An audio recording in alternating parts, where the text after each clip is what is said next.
Berkumpul itu hal yang paling menyenangkan saat di luar rumah. Bisa nambah punya teman yang lebih ramah. Ramah memang hanya pencitraan karena ingin dibilang asik. Sementara terhadap alam, kita tidak pernah berterima kasih. Kita tak bisa ramah sedikit pun dengannya, yang memberi kita fasilitas lebih dari apa adanya. Seberapa ramah kita dengan alam? Satu butir nasi mempunyai berat 0,1 gram, yang faktanya rata-rata orang Indonesia menyisakan 12 butir nasi setiap kali makan.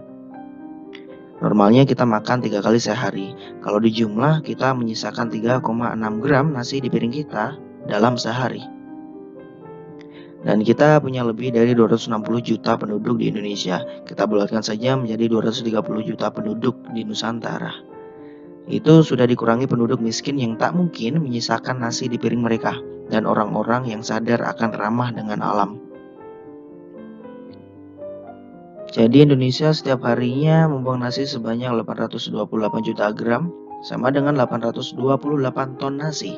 Itu cuma nasi, belum lauk, minum, dan sebagainya. Lalu, menurutmu bagaimana?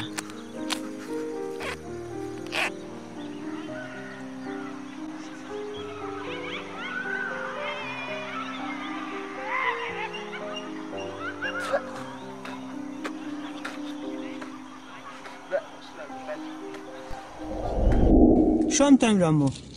نقى خبز. العالم بطرانة بتكب الخبز هون. لك قديش طلعنا واشتعب فيه بالأرض. وضل العالم بتعطي لحدا بتكبن. وانت شو عم تعمل كمان؟ هذا أخي عم يلم معي خبز. باكل نحطه مع الشوربة عم نعمله. كيف عايشين انتو؟ عايشين بس على شوربة المي، على شوربة البهارات، على بهارات الاندومي والماجي. قديش صار لكم على هالوضع؟ إلنا فترة على الوضع. شي قلنا سنة. جوعان انت عمو؟ قد صار لك جوعان؟ قد صار لك ما اكلت؟ من يومين. شو عم تاكل؟ قل لي شو عم تاكل؟ ناكل حشيش. عم تاكل حشيش؟ Sarapan, makan siang, dan makan malam kalian itu sudah enak. Kenapa masih ada istilah pilih-pilih makanan?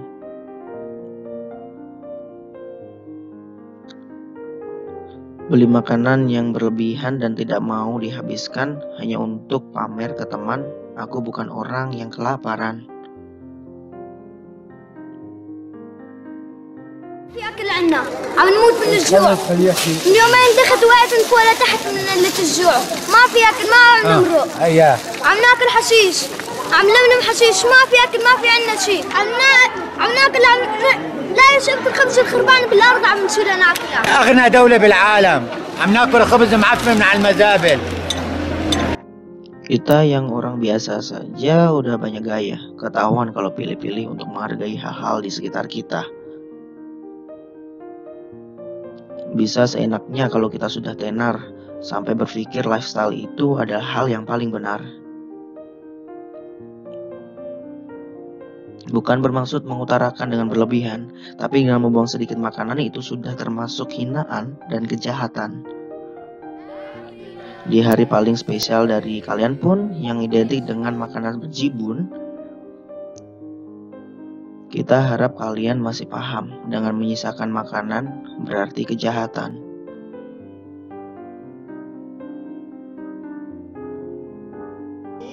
Makanya beberapa agama melarang adanya selebrasi dengan buang-buang uang.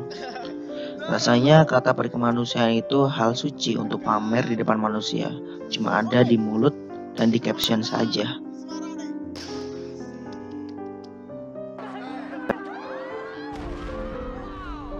Letusan seperti ini jadi momen yang paling kita ingin abadikan, tapi di sini suara ini menjadi trauma yang tak terlupakan.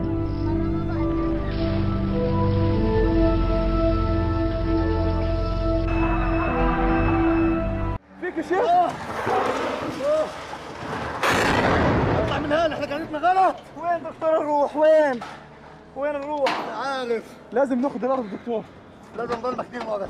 نفتح الباب بدك تروح نط من فوقيه فارس وين الاسطوره.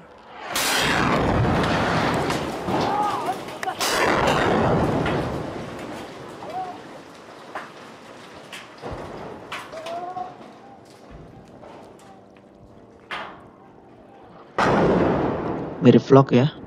وينك يا خالد؟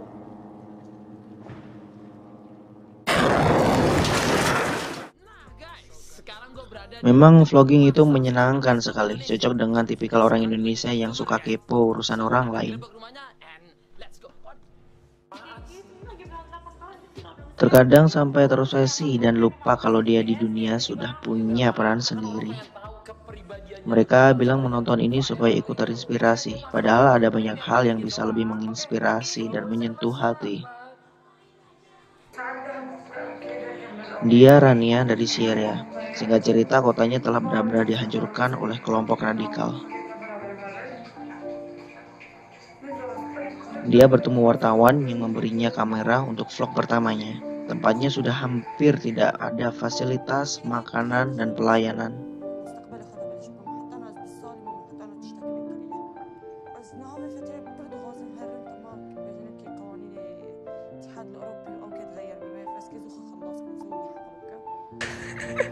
Vlog itu menyenangkan, tapi jika orang tak dikenal tahu ini, kamu bisa dibunuh di sini. Liburan juga jadi satu hal yang menyenangkan. Orang bilang menyatu dengan alam. Tapi mereka di sini menantang alam. Di negaranya tidak aman, kalau dari negerinya juga harus menantang alam. حابين توجهين رسالة؟ أحب أوجه رسالة أحب أطلع من البلم قبل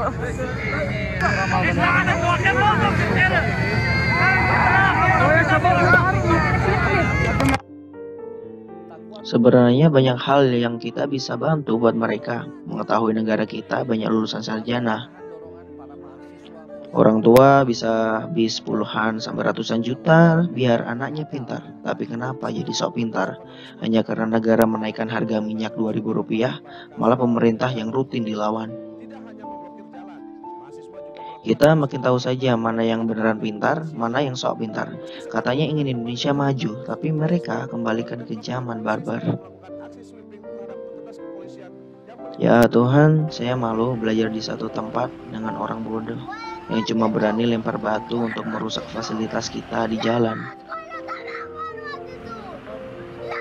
Sementara di tempat lain, saya diajari gadis kecil ini mana yang sesungguhnya lawan. Dengan tangan kosong sedekat itu menentang orang yang tidak berperasaan. Bukan tentang minyak yang dinaikkan Rp2.000 saja, tapi rumah, tempat belajar, sampai makanan tidak bisa ditukar dengan uang sebesar apapun yang kau punya. Jadi siapa yang beneran kuat dan siapa yang cuma sok kuat?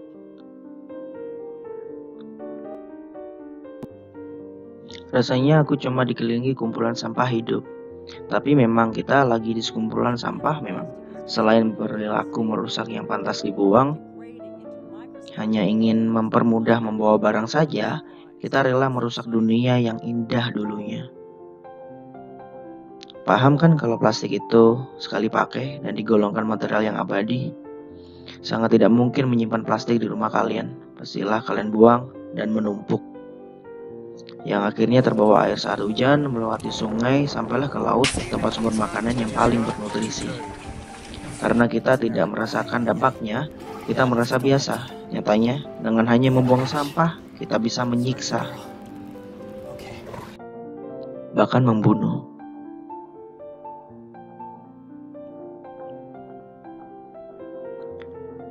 Di penglihatan penyu, ini tidak ada bedanya untuk dimakan.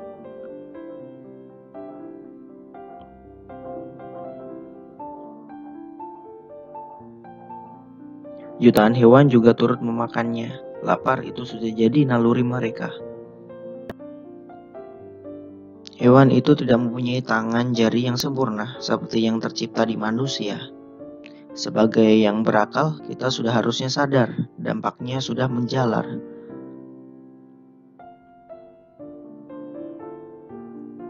Mungkin beberapa sudah pernah kalian makan di warung biasa kalian makan. Hal yang harusnya mempermudah kita sekarang jadi penghancur ekosistem yang efektif juga.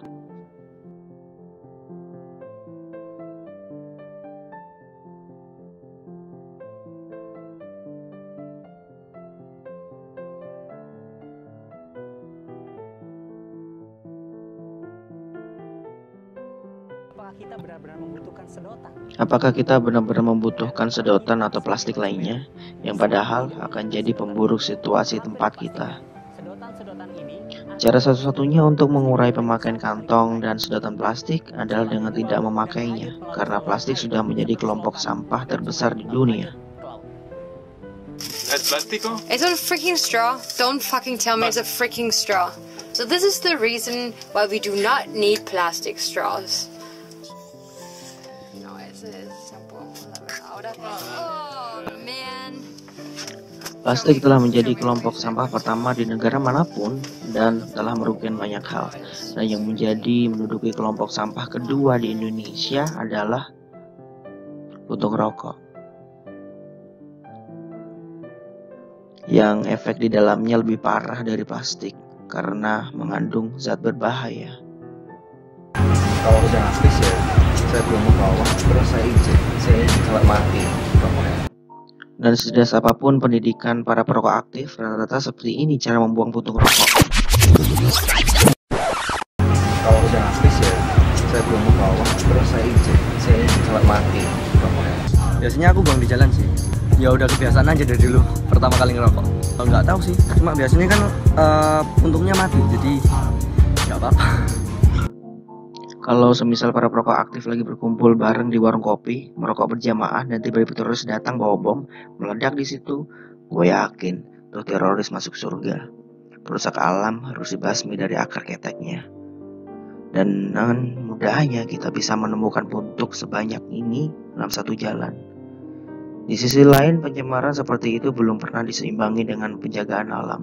Satu pohon normal yang dihancurkan dan disaring sampai benar-benar bisa menjadi tisu yang putih hanya bisa menghasilkan 20 lembar tisu yang kita pakai. Padahal satu pohon sendiri bisa membuat oksigen untuk hidup 3 orang. Berapa pohon yang kalian tebang untuk mengusap noda?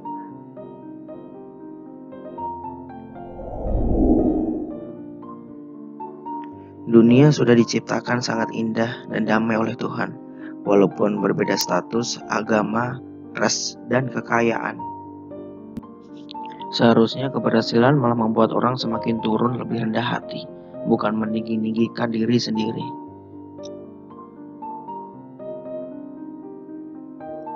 Seringkali bertanya di dalam doa, kenapa kami manusia diciptakan kalau tanpa kita makhluk lain hidup sejahtera? Sudan adalah badak putih Afrika terakhir yang spesiesnya bisa bertahan dari zaman dinosaurus jutaan tahun lamanya. Semua spesies purba mati tertelan perubahan musim ekstrim, hujan meteor raksasa, gunung meletus terbesar di dunia, dan zaman es yang membungkukkan bumi. Tapi spesies badak putih masih bisa bertahan setelah melalui jutaan tahun. Tapi saat manusia datang, tak ada yang bisa bertahan satupun. Tahun lalu menjadi tahun terakhirnya, walaupun puluhan sukarelawan sudah berusaha menjaganya. Jangan pernah tersindir, nyatanya kita diciptakan setara dengan binatang. Hanya akal antara manusia dan hewan yang membuat perbedaan. Tapi dengan akal yang dipunya membuat manusia malah makin liar, serakah ingin menjadi yang paling benar. Ingat kawan satu spesiesku, sebutir nasimu itu benar-benar berharga. Kalau kamu sisakan untuk dibuang, berarti menghina.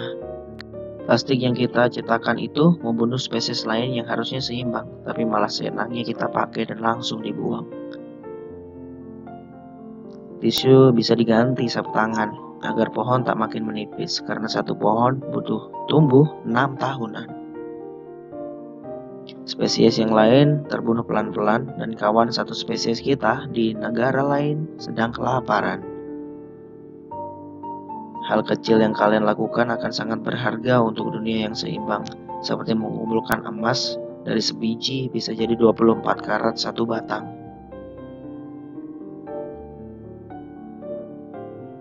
Kita menikmati dunia seisinya. Bukan berarti tempat lain ikut menikmatinya.